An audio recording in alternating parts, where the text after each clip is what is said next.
Hi, everyone. It's me, Amy, and this is my how-to video on some easy woodworking techniques so that you can maybe make some unique gifts from the heart or just to try to find a new way to express yourself.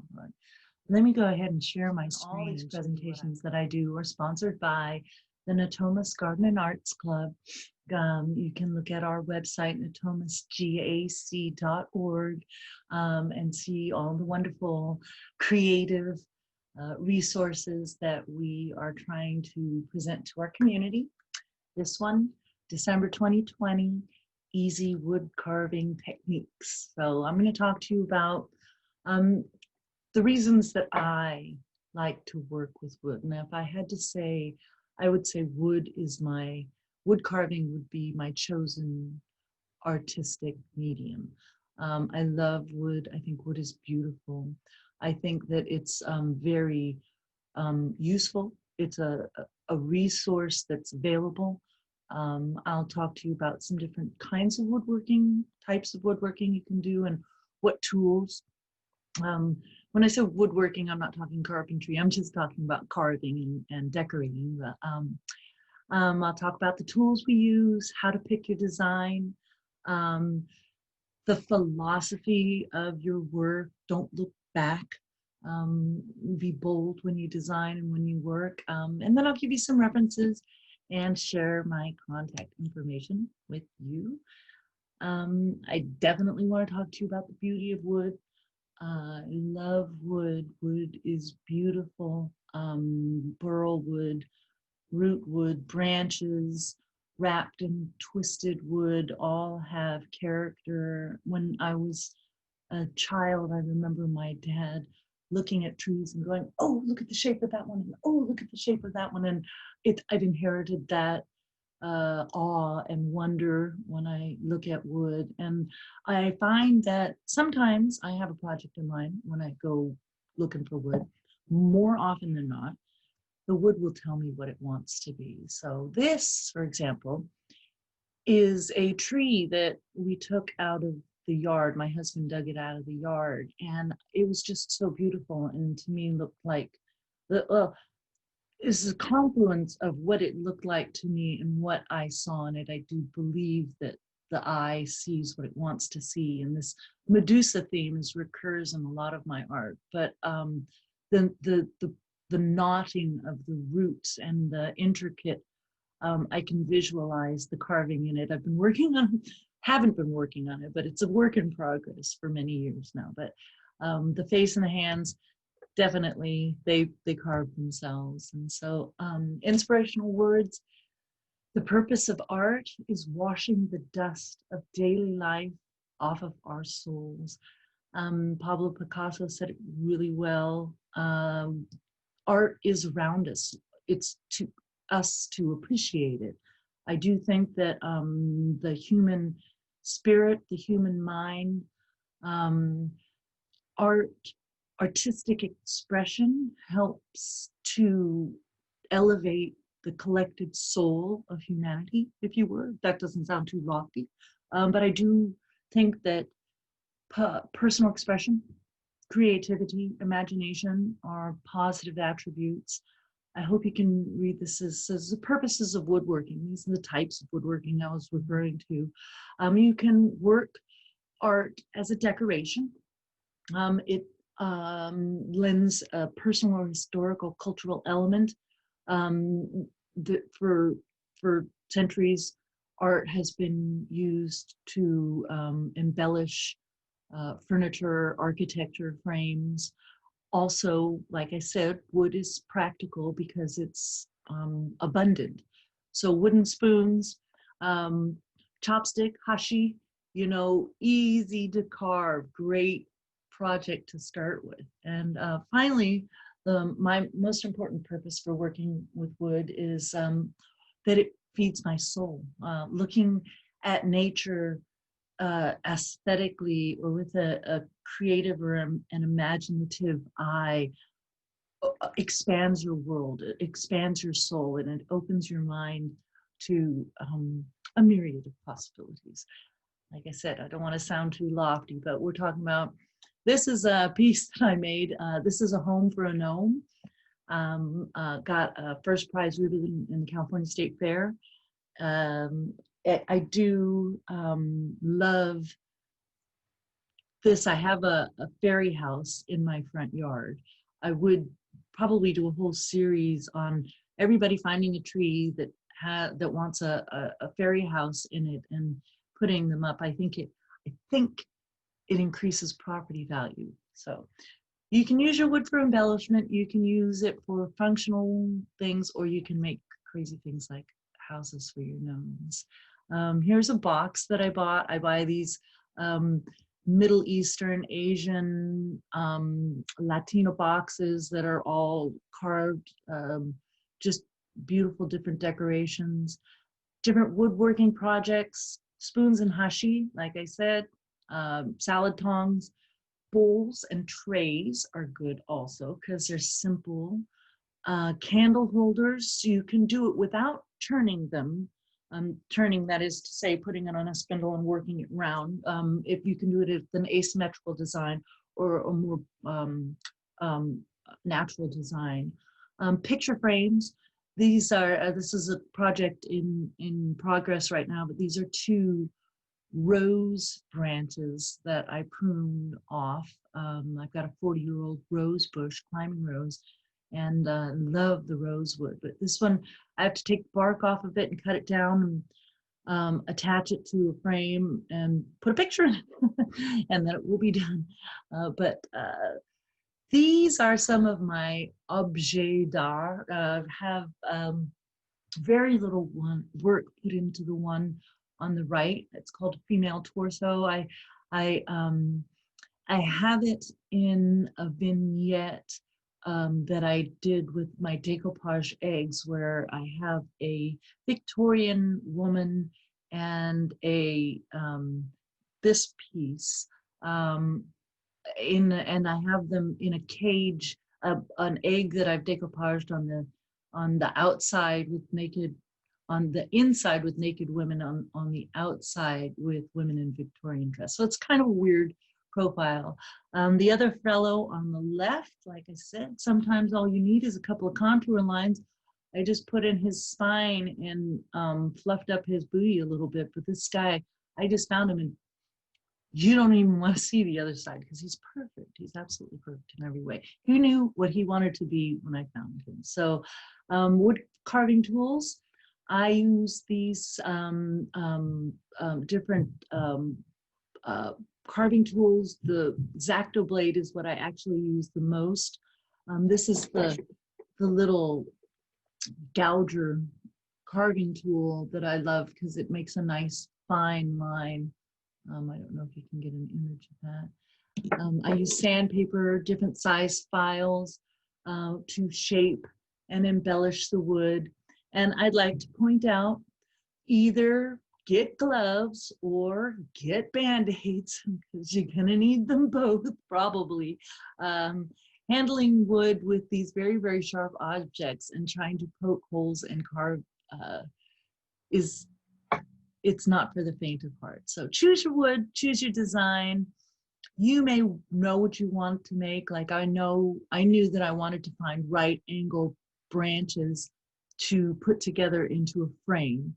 And then as far as the design is going, when I removed the bark, I found that there was a lot of worm decay, which all has to be removed. You have to remove any compromised wood or bark.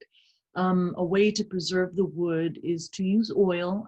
You can use wax, anything that will create a moisture barrier and you know, dissuade pests and insects from taking a residence in there. But when you're taking off the bark and removing the dead wood, it's a process of exploration. Woodworking is a process of exploration because the wood knows what it wants to be, and the wood will show you how to take it there. So like I'm saying, I hope you can see this. This is a picture of my hand. Let me see if I can make me disappear. I don't know if this makes me disappear or not, but this is my left hand.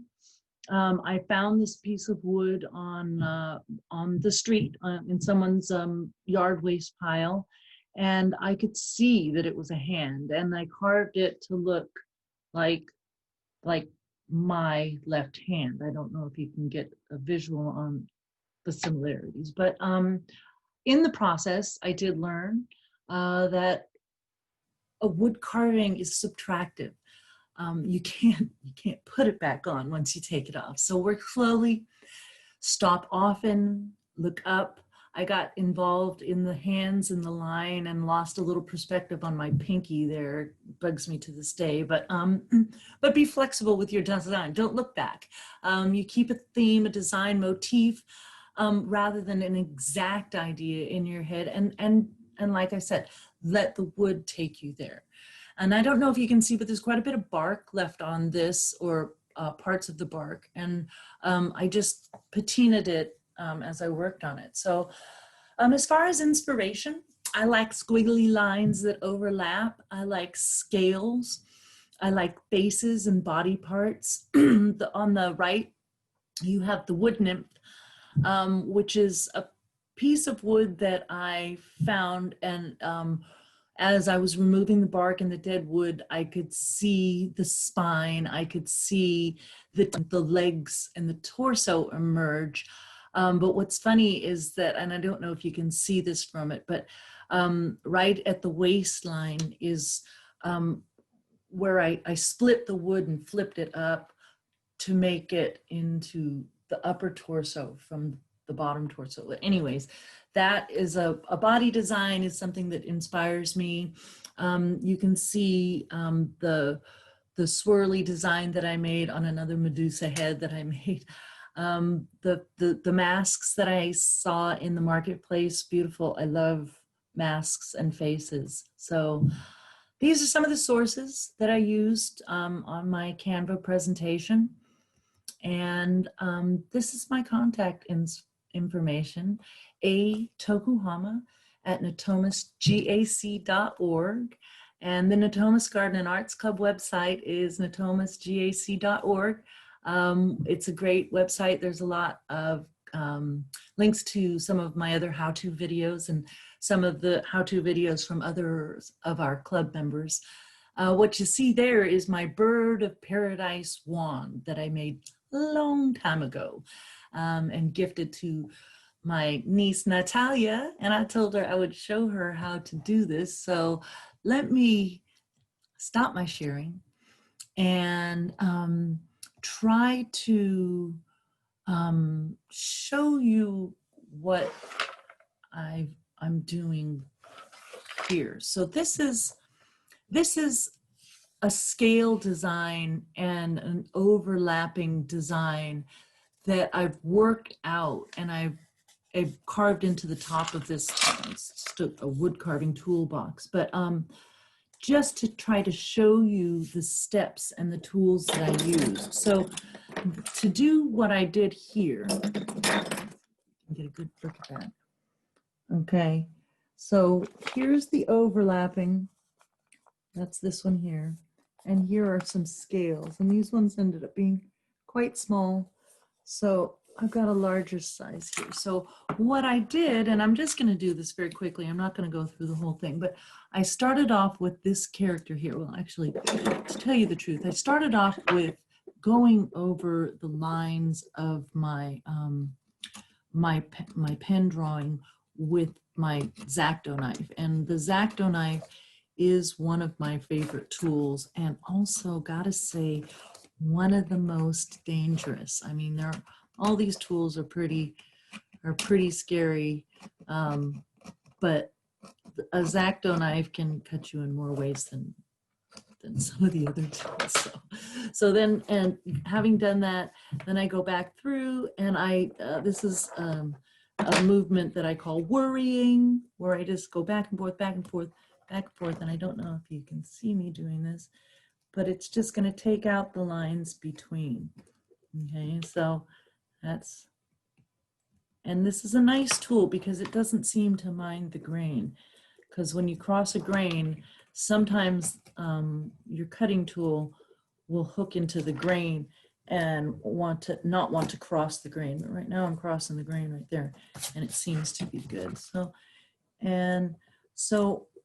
when I'm doing this pattern here, I'm going to go over all of these lines in a similar manner and dig them out so that I have outlines of these hexagons here. So, and then the trick to doing scales is that the top part of the scale, let's see, is going to be beneath the scale above it. So the top part of this scale is going to be beneath this one. So I used my blades, this one here, and I don't know if you can see the work that I've done here, to lower this edge here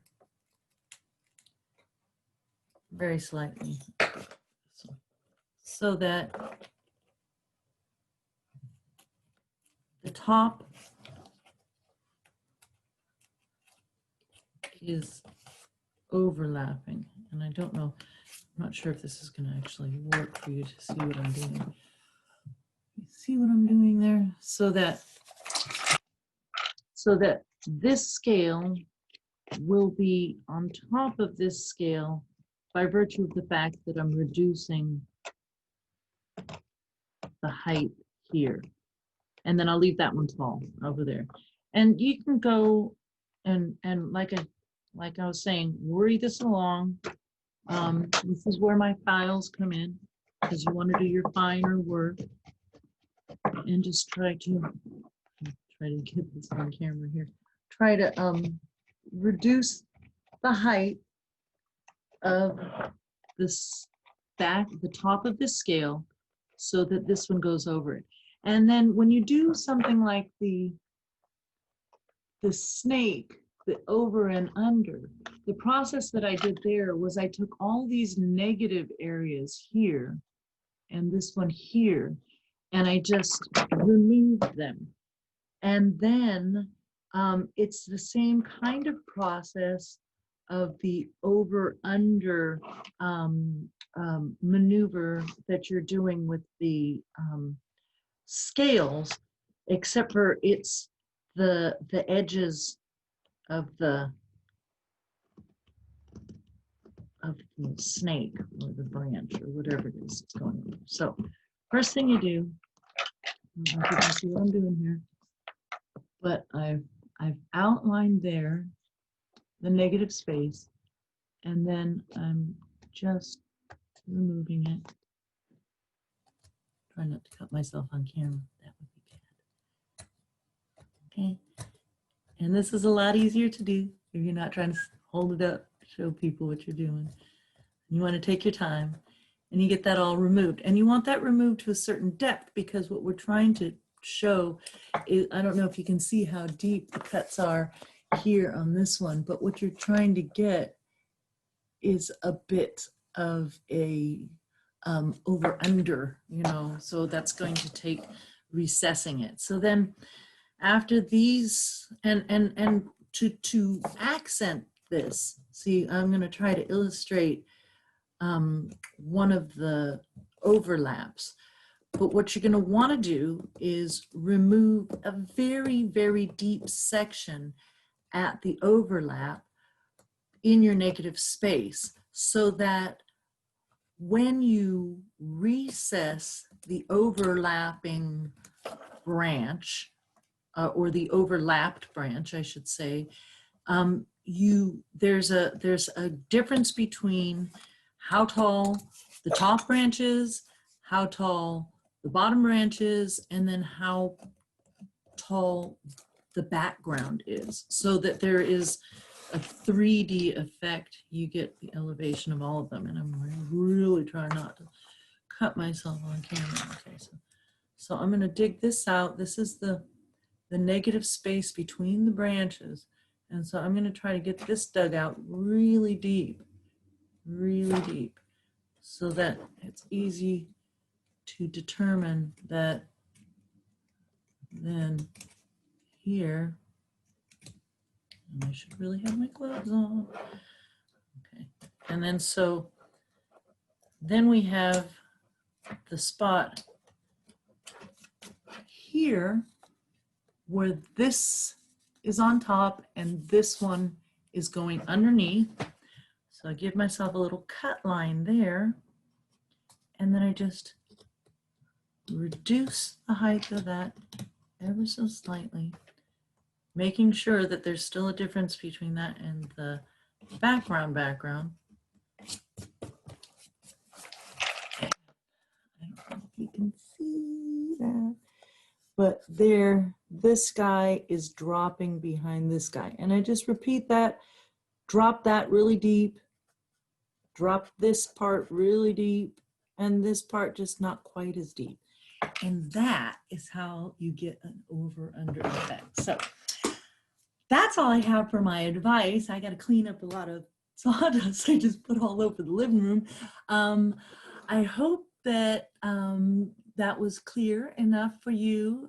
I'm going to share my screen again so that if you have any questions, you can go ahead and email me, atokuhama@natomasgardenartsclub.org, or go to our website and catch the link to email me from there. So like I said, that's all I got for you for today. Thanks again for joining me.